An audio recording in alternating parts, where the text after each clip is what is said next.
A VPN, short for Virtual Private Network, is a privacy protection tool that is quickly becoming a must-have. But why do you need a VPN, and how does it work in the first place?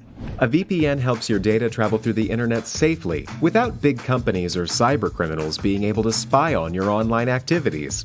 Also, a VPN swaps the real location of your device with a new one. This way, you can virtually travel to any country around the globe. So, who can benefit from a VPN? If you're worried about your online privacy, a VPN makes sure your identity and private information are not exposed when you go online. If digital security is your top priority, a VPN gives a nice additional layer of security. It encrypts your data so nobody could see what you send and receive. If you are a human rights activist whose freedom of speech is restricted, a VPN helps you to bypass censorship and speak to the world. Or, if you're on holiday in another country, with a VPN, you can bring your home entertainment anywhere you go. Here's a pro tip: check out Surfshark VPN. It has everything you need in a premium VPN, awesome speeds, and industry-leading protection that covers all of your devices. All you have to do is click connect.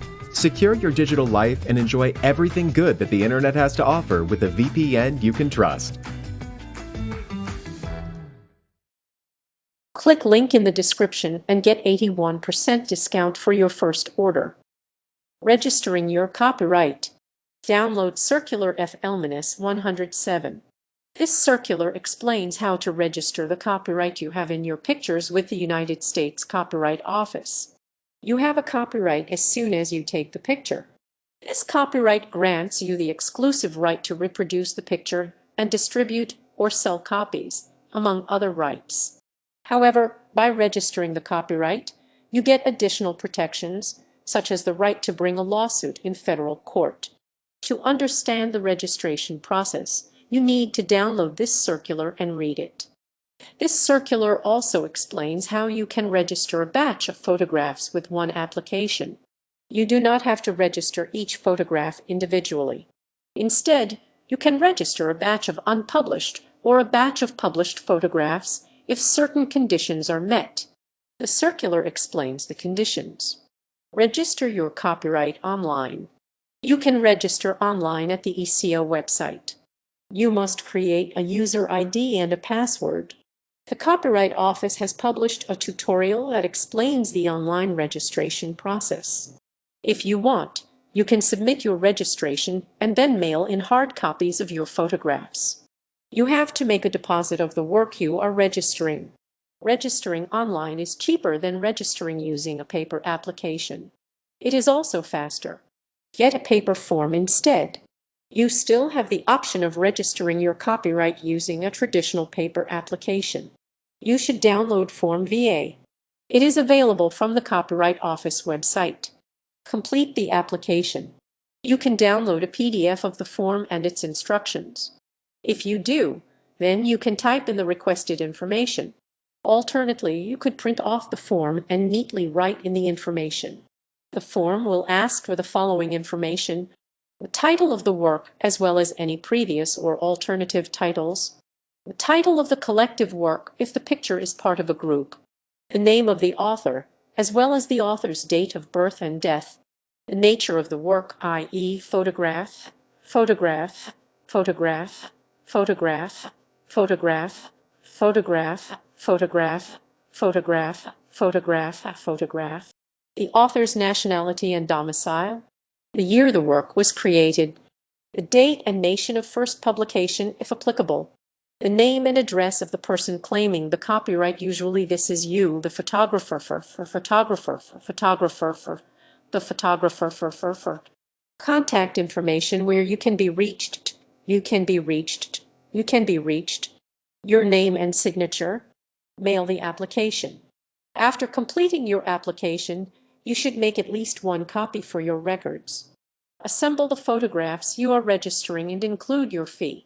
Make a check or money order payable to Register of Copyrights. You can find the list of current fees at the Copyright Office website. Mail the completed application to Library of Congress, Copyright Office VA, 101 Independence Avenue, SE, Washington, D.C. 20559. Call the Copyright Office if you have questions. You can reach a Copyright Office staff member at 202-707-3000 or toll free at 1-877-476-778. You can also submit an online question by clicking the Contact Us button at the Copyright Office website. Notifying others of your copyright. Put the copyright symbol on your photos.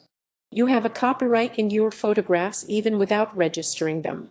Technically, you do not have to tell someone that the picture is protected by copyright either.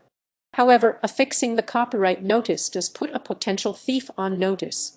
You should affix the copyright symbol, which is the letter C inside a circle. You can also use the word copyright or the abbreviation copper. You can put this information on the back of a physical photograph. If you post the image online, then include the copyright symbol directly beside the image. You could also include it as a watermark over the image. Include that the date of the copyright. As part of the copyright notice, you need to state the year the photograph was first published. You should put the date right beside the symbol. Add your name. The final piece is to include the name of the person who holds the copyright. The final result should read something like Copyright 2015 William E. Smith. Mention your copyright on the bill of sale. You can remind buyers that you retain the copyright to the work by putting this information on your bill of sale. A typical bill of sale includes a description of the photographs and the names of the buyer and seller. You also list the sales price. At the bottom of the bill of sale, you could include a reminder that you retain the copyright to the images. You can type unauthorized use and/or duplication of this material without express and written permission from the copyright owner is strictly prohibited. Remember that people can sell the physical photograph itself, they just can't copy it. For example, a person can sell a physical book they bought but not copy the book and sell the copy. Similarly, a person can sell the copy of your photograph. This is called the first sale doctrine. Monitoring unauthorized use of your photos. Set up a Google alert. Most unauthorized copying of photographs takes place online. This is especially true if you sell digital photos, which are very easy to reproduce. You should set up Google alerts and get daily updates whenever anything of yours is uploaded. You need a Google email account to set up the alert. Once you have created the account, you can go to the Google Alert web page. You can create alerts for your name, as well as the name of different pictures. When you save digital images of your photographs, be sure to use unique image names, e.g., Barn Wedding Morning 36, R9S7F. JPG is a unique name. Make sure to use the 36 R9S7F on each image. You can create a Google alert for that specific alphanumeric combination. Use the Google Images search function. You can also find if someone is posting your images online by using Google Images. Go to its website. Then click on the camera icon in the search box. You can then select an image saved on your desktop. Google Images will search the internet to find where the picture appears online. Draft a takedown notice. The Digital Millennium Copyright Act (DMCA) provides a mechanism for you to get your copyrighted work removed when it illegally appears on a website. The takedown notice. With this notice, you identify the illegally posted content and request that it be removed. Even if you don't live in the US, you can send a takedown notice. You can also send a notice even if you didn't register your copyright. The notice should contain the following: identify the work you have copyrighted that is infringed. Identify what material on the website is infringing your work. Include a URL if possible. State that your complaint is made in good faith. Claim that under penalty of perjury, the information contained in this notification is accurate. State that you have the right to proceed because you are the copyright holder or the holder's agent. Mail the takedown notice to the appropriate agent. After drafting your notice, you need to make sure it gets delivered to the right person. You can send it to either the website on which the image appears or the Internet Service Provider (ISP) that hosts the website. Each should have an agent designated to receive DMCA takedown notices. The agent should be listed on the website. Look for a Contact Us or Terms of Use link. The name of the agent often appears on those pages. You can find the agent by visiting the U.S. Copyright Office and searching the directory. Search by the name of the company that owns the website. Sometimes companies will also be listed in the directory by the website name. For example, CNN hosts the CNN.com website and is listed under Cable News Network LLP and CNN.com in the Copyright Office agent directory. If the company has not registered an agent, then try to find out the state where it is located. If you can find that information, then visit the state's Secretary of State's website and look for a corporation search function. If you can't find an agent listed, then find the ISP hosting the website. You can go to the www.whois.net website and enter the URL. The ISP may be listed. Meet with a lawyer. If the website owner or ISP does not remove the image promptly, then you should contact an attorney. Your lawyer can advise you on next steps.